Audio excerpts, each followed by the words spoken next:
আজকে তোমাদের সঙ্গে কিছু মনের কথা বা মনের ব্যথা শেয়ার করার জন্য চলে এসেছি। কিছু সবটা তো একবারে বলাটা সম্ভব নয়।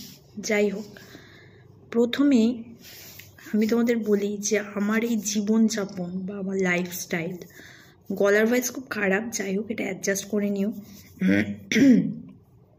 এই যে আমি এখন যেখানে, আমি কি প্রথমে কেমন ছিলাম, তারপরে কেমন কি হলাম, এখন কেমন, মানে আমার শৈশব থেকে যুবতী থেকে শুরু করে, মানে আইবুড়োবেলা থেকে শুরু করে আফটার ম্যারেজ, ঠিক আছে, তো আমার সিচুয়েশন কেমন ছিল, তো আমি কেমন ফ্যামিলি থেকে বিলং করতাম আর এখন কেমন ফ্যামিলিতে আমি বিলং করি, আর পুরো কাহিনী মানে আমার স্ট্রাগল লাইফ থেকে শুরু করে সব কিছু আমি আজকে তোমাদের সঙ্গে শেয়ার করতে চলেছি।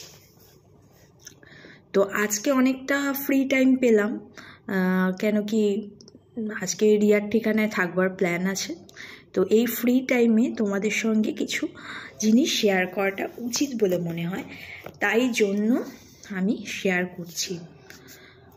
তো প্রথমেই বলে থাকি যে আমি খুবই একটা সাধারণ পরিবারের মেয়ে, আর আমার মা বাবার প্রথম সন্তান আমি, ঠিক আছে, আর আমার পরে আমার বোন আছে, মানে আমরা দুই বোন, ঠিক আছে।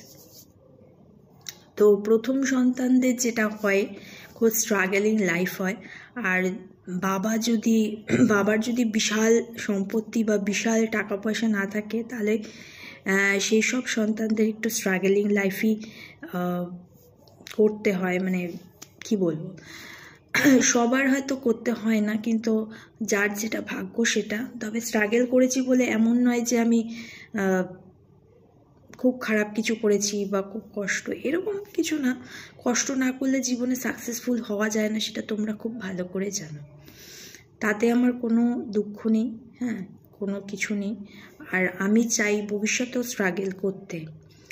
এই কয়েক মাস আমি বাড়িতে কাজ করছি, অফিসের কাজগুলো, অফিসেও যাচ্ছি কিছু টাইমে। তো আমি যেই বাড়ির মেয়ে, সেই বাড়ি খুব ভালোভাবেই মানুষ হয়েছি। রাজরানীর মতন না থাকতে পারি, কোনোদিনও ভগবানের কৃপায় খাওয়া দাওয়ারের অভাব হয়নি, সেটা বুঝতেও দেয়নি। আর অভাব কী জিনিস সেটা সেইভাবে বুঝিনি, তবে অ্যাডজাস্টমেন্ট কী জিনিস সেটা বুঝেছি। একটা জিনিস দুভাগে ভাগ করে কিভাবে খেতে হয় বা 4 ভাগে ভাগ করে কি করে খেতে হয় সেটাও জানি। আর আমি নিজে না খেয়ে অন্যকে খাওয়াবো, এটাও ওই বাড়ি থেকেই শেখা, মানে বাবার বাড়ি থেকেই শেখা। তো যেটা হলো, বাবার শরীর খুব একটা ভালো যায় না। যখন আমি বুঝতে শিখলাম তখন দেখলাম যে বাবার শরীর খুব একটা ভালো যায় না, কারণ হচ্ছে বাবার সুগার, প্রেশার এগুলো সব আছে। আর আমার মা হচ্ছে গ্রামের মেয়ে, গ্রাম ঠিক বলা যায় না, ওটা এখন শহরই হয়ে গেছে। তোমরা জানো আমি অনেকবার মামার বাড়িতে দেখিয়েছি। তো খুব সাদাসিধে একটা ঘরোয়া মেয়ে। তো সাদাসিধে ঘরোয়া মেয়ে হলেও কি সেরকমভাবেই আমাদের কিন্তু খুব ভালোভাবে আগলে রেখেছে। বাবাও যেমন আগলে রেখেছে, মাও কিন্তু ঠিক সেইভাবে, তার থেকে বেশি ভালোভাবে আগলে রেখেছে। মা যদি সেইভাবে ভালো করে আগলে না রাখতো, হয়তো আমরা সেইভাবে মানুষ হতাম না।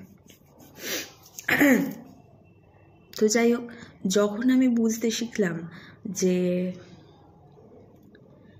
আমাকে কিছু করতে হবে, আমাকে কাজ করতে হবে, আমাকে পড়াশোনা তো করেইছি, সেটা বাবার জিম্বাই ছিল। তো এইচএস অবধি বাবার জিম্বাই ছিল, তারপরে আফটার এইচএস ভর্তিটা বাবা করে দিয়েছিলেন। তারপরে আফটার এইচএস কলেজে যখন ভর্তি হই, তারপরে আস্তে আস্তে নিজে টিউশন করতাম, আর নিজের পড়াশোনার খরচ, নিজের যাবতীয় খরচ, কিছু জিনিস আমি চালাতাম। বাবার থেকে সবসময় হাত পাতা স্বভাবটা আমার প্রথম থেকেই নেই। যবে থেকে টাকা ইনকাম করতে শিখেছি তবে থেকে বাবার কাছ থেকে হাত পাতি না। উল্টে আমার মনে হয় যে বাবাকে কিছু সাহায্য করলে ভালো হয়। তো এই হচ্ছে ব্যাপার। আস্তে আস্তে ইনকাম করার পর দেখলাম, এই করলাম। তো তারপরে টাইম চলে আসলো বিয়েটা। আজকালকার দিনে একটা মেয়ের বিয়ে করতে প্রচুর টাকার খরচ হয়, প্রচুর টাকা। সেটা তোমাদের বাড়িতে যারা মেয়েরা আছো, যারা বাবারা অনেক রেখে গেছে বা মারা অনেক রেখে গেছে, তারা জানো, বুঝতে পারবে না। কিন্তু যাদের বাবা মার খুব একটা বেশি টাকা পয়সা নেই, হ্যাঁ, একটু প্রবলেমের মধ্যে, মানে 2-3টে সন্তান, হ্যাঁ, মধ্যবিত্ত বাড়ি, তারাই বুঝবে। আমিও সেরকম বাড়ি ছিলাম। বললাম না যে খাওয়া দাওয়ার কোনো দিনও অসুবিধা ছিল না কখনো, কিন্তু ওই স্ট্রাগলিং লাইফটা ছিল। তো যখন থেকে আমার মাথায় ঢুকলো না বিয়ে করতে হবে, বাড়ির লোক চাপ দিচ্ছে বিয়ে করতে হবে, তো আমাদের তো লাভ ম্যারেজ জয়দীপের সঙ্গে আমার, তো বিয়ে করতে হবে, এই করতে হবে, তখন থেকে আমার আসল স্ট্রাগলিং লাইফটা স্টার্ট হলো। তো বিয়ে করবো যে এত টাকা কোথায়, এত টাকা আমি কোথা দিয়ে পাবো, এত কিছু আয়োজন হবে, এই হবে সেই হবে, তো কি করে হবে না হবে সেসব চিন্তা করতে করতে, তো যাই হোক, খাটতে তো হবে, একদিনে তো আর বিয়ের টাকা জমে না, খেটেই যাচ্ছি। যেই কাজের জায়গাটা ছিল, বিশ্বাস করবে না, মানে অনেক কিছু ফেস করতে হয়েছে, অনেক কিছু। আমি অ্যাকাউন্টস ডিপার্টমেন্টেই ছিলাম প্রথম থেকেই, কাজে যেখানে গেছি সেখানটা অ্যাকাউন্টস ডিপার্টমেন্টেই আমি জয়েন করেছি জুনিয়র অ্যাকাউন্টেন্ট হিসেবে কাজ করেছি। যারা সিনিয়র অ্যাকাউন্টেন্ট আছে তাদের কাছ থেকে অনেক কিছু শিখেওছি, আবার তারা অনেক কিছু আমার সঙ্গে বিট্রে করবার চেষ্টাও করেছে। হ্যাঁ, বিট্রে করবার চেষ্টা করেছে, তার একটা বিশাল বড়সড় কাহিনী আছে, সেটা ছোট্ট করেই বলছি।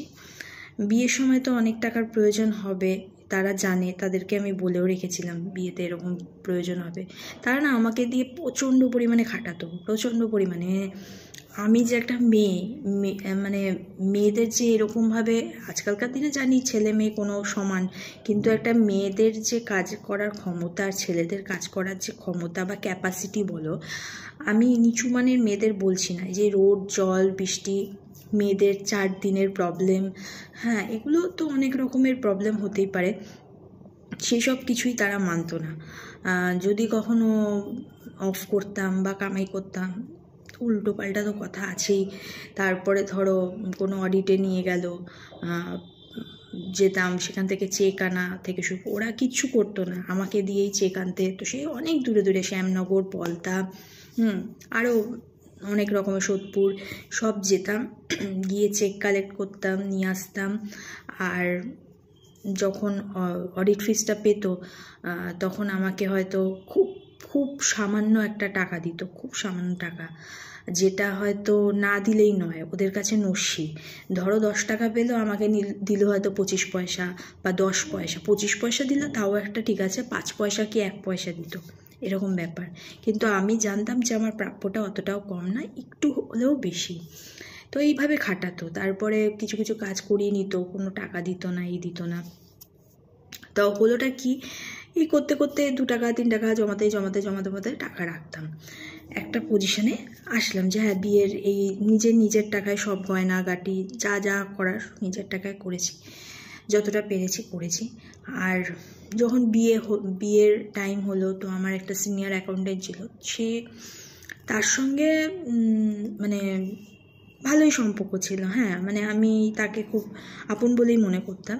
তো সে চায়নি যে আমার বিয়েটা হয়ে যাক, জানি না কি তার মনে ছিল, অনেক রকমের মনে ছিল, ব্যাড ইন্টেনশন ছিল, সেটা আমি পরে বুঝেছি, তখনও বুঝতাম না। আর আমি খুব ইনোসেন্ট ছিলাম, মানে খুব ভোলাবেলা ধরনের মেয়ে। এখন দেখতে পাচ্ছ চটপট করে কথা বলছি, ভিডিও করছি, আমি ওরকম ধরনেরই ছিলাম না, মানে আমি এতটা স্মার্ট ছিলাম না, হয়তো এখনও স্মার্ট নই এতটাও আর 5টা মেয়ের মতো। কিন্তু যাও হোক, যেটুকুনি শিখেছি এখন ঠেকে শিখেছি। তো কি হলো, আমার তো টানাটানিতেই মোটামুটি বিয়ে হয়েছে, কিন্তু খুব ধুমধাম করেই বিয়ে হয়েছে। বুঝতেও পারিনি, ভগবানের আশীর্বাদে বুঝতেও পারিনি যে এতটা ভালো করে বিয়ে শাদী হবে। তো আমার একটা শোকেস না কি একটা কিনবো বলে, যাই হোক, আমি তার থেকে পেতাম টাকা, তো আমি বলেছিলাম যে এই টাকাটা আমার লাগবে। সে জানতো আমার কি টাকার ক্রাইসিস বা কিছু, সে কি করেছিল, বিয়ের ঠিক 3 দিন আগে বলেছিল আমি টাকাটা দিতে পারবো না। কিন্তু তার কাছে টাকার কিন্তু কোনো রকমের অভাব ছিল না, ইচ্ছা করে দিল না আমাকে টাকাটা। ঠিক আছে, ভগবানের কৃপায় আমার কোনো রকমের অসুবিধা হয়নি, সব ঠিকঠাকভাবে গেছে। আরও অনেক কিছু আছে এরকমভাবে। আরেকটা, তিনি আবার অন্য একটা জায়গায় কাজ দিয়েছিল, আমি বিয়ের 3 দিন বাকি, সেই দিনকেও আমি 3-4টে পার্ট টাইম কাজ করে আমি বাড়ি ফিরছি। কিন্তু সে, যার আন্ডারে আমি পার্ট টাইম কাজ করতাম, সেও আমাকে টাকা মেরে দিয়েছে, সে পিক টাইমে, বিয়ের টাইমে, বুঝলে তো। তো এরকম প্রচুর। তারপর আত্মীয় স্বজনরা, মানে আত্মীয় স্বজন যারা ছিল আমাদের, তাদের কাছ থেকে আমি নিজস্ব মতে আমি কিছু চাইনি, তারা নিজের মতনই এক একটা করে দায়িত্ব নিয়েছে। দায়িত্ব নিয়ে পরেক্ষণে বলেছে, একজন আছে এরকম, দায়িত্ব নিয়ে পরেক্ষণে বলেছে, বিয়ের ওই 1 সপ্তাহ আগে বলেছে, না আমি এই দায়িত্বটা নিতে পারবো না, আমি শুধু এইটুকুনি দায়িত্ব নিতে পারবো। কিন্তু তারও সেই আত্মীয়রও কিন্তু এমন বাজে অবস্থা না যে সে দায়িত্বটা নিতে পারবে না, তার অনেক ভালো অবস্থা। ঠিক আছে, তো এগুলো হচ্ছে আমাকে ফাঁদে ফেলার চেষ্টা, বা আমার ফ্যামিলিকে ফাঁদে ফেলার চেষ্টা, মানে আমার বাবা মাকে। তখনও আমাকে সেইখান থেকে আমি উদ্ধার হয়েছি ভগবানের কৃপায়। তা যাই হোক, আত্মীয় স্বজনরা যে যেমন পেরেছে তেমনি দেওয়ার চেষ্টা করেছে। তারপরে তারা সেই ব্যাপারটা উসুলও করে, জানো তো আত্মীয় স্বজন যেমন হয় আর কি, গসিপ পার্টি। তো আস্তে আস্তে বিয়ের পরেও আলাদা একটা জার্নি হলো, নতুন একটা জায়গায় এসে পৌঁছালাম। মানে যতই লাভ ম্যারেজ হোক আর যাই অ্যারেঞ্জ ম্যারেজ হোক, নিজের বাড়ি ছেড়ে অন্য একজনের বাড়িতে থাকা মানে একটা পুরোপুরি নিজেকে একটা পুরো 180 ডিগ্রি পুরো ঘুরিয়ে নেওয়ার ব্যাপার। আর সত্যি কথা, আমি যেরকম ভেবে গিয়েছিলাম আমার শ্বশুরবাড়ির ঠিক সেরকম হয়নি। মানে আমি সত্যি, মানে এক্সপেকটেশনটা আমার যেমন ছিল ঠিক তার অপোজিট এক্সপেকটেশনটা, মানে এক্সপেকটেশনটা পুরো ঘুরে গেছিলো। ঠিক আছে, যাই হোক, আস্তে আস্তে যে সিচুয়েশন এখনও পর্যন্ত যেমন আছে, যা আছে, সেগুলো আমি ভেতরকার কথা আমি এখন কিছু আর বলতে চাই না। তো আমার হাজব্যান্ডের কাছেও যা এক্সপেকটেশন ছিল, যাই হোক, ও আমাকে অনেক সাপোর্ট করে, তো ওর জন্যই আজ আছি। তো প্রত্যেকটা ধাপে ধাপে কিন্তু রিয়াকে মানুষ মানে পায়ের জুতোটা দিয়ে এরকমভাবে মারিয়েছে, গোড়ালি দিয়ে এরকমভাবে মারায় না, ঠিক সেমভাবে মারিয়েছে। যবে থেকে আমার জ্ঞান হয়েছে তবে থেকেই মারিয়েছে। আর প্রত্যেকটা পদে আমি শিক্ষা নিতে বড় হয়েছি। মানে আমার জার্নিটা, এই কাজের জার্নিটা আমার স্টার্ট হয়েছে প্রায় 2015 থেকে আজ 2024 শেষ, প্রায় মানে 9 বছর, মানে 10 বছর পড়তে যাচ্ছে। ঠিক আছে, প্রত্যেকটা পদে প্রত্যেকটা জিনিস, কাজ থেকে শুরু করে, বিয়ে থেকে শুরু করে, অ্যাডাল্ট হওয়া থেকে শুরু করে, মানুষজনকে চেনা, প্রত্যেকটা, বিশ্বাস করো, প্রত্যেকটা ঠেকে আমি শিখেছি। তো এখনও শিখছি, এখনও অনেক মানুষের কাছ থেকে অনেক কিছু এক্সপেকটেশন থাকে, ঠিক তার অপোজিটটা হয়ে যায়। এটাই আমার ভাগ্য, এটাই আমার কি বলবো, ভাগ্যের লিখন হতে পারে। যাই হোক, আরও হয়তো ঠকবো, আরও হয়তো শিখবো, আরও হয়তো এক্সপিরিয়েন্স গেইন করব। তো তার জন্য নিজেকে ধন্যবাদ। তো এত এক্সপিরিয়েন্স গেইন করেও আমি আজও জ্যান্ত আছি, আজও ভালো আছি, আজও নিজের লাইফটাকে এনজয় করে যাচ্ছি। তো আমার পুরো কাহিনীটা আমি কিন্তু তোমাদের বললাম না, কিছু জিনিস টাচ দিয়ে গেলাম।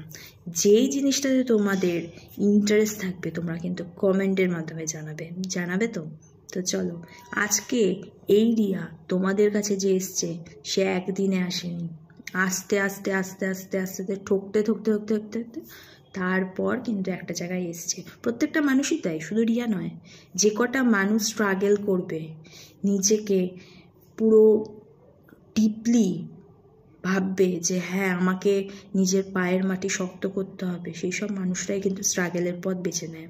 আর যেসব মানুষরা যে না অন্যের টাকায় খাবো, অন্যের টাকায় বসে খাবো, ফুর্তি করবো, তাদের দ্বারা কিন্তু খুব একটা বেশি দূর এগোনো যায় না। তো যাই হোক, তো চলো, কেমন লাগলো আমার এই ভাষণ জানাতে ভুলো না। বাই।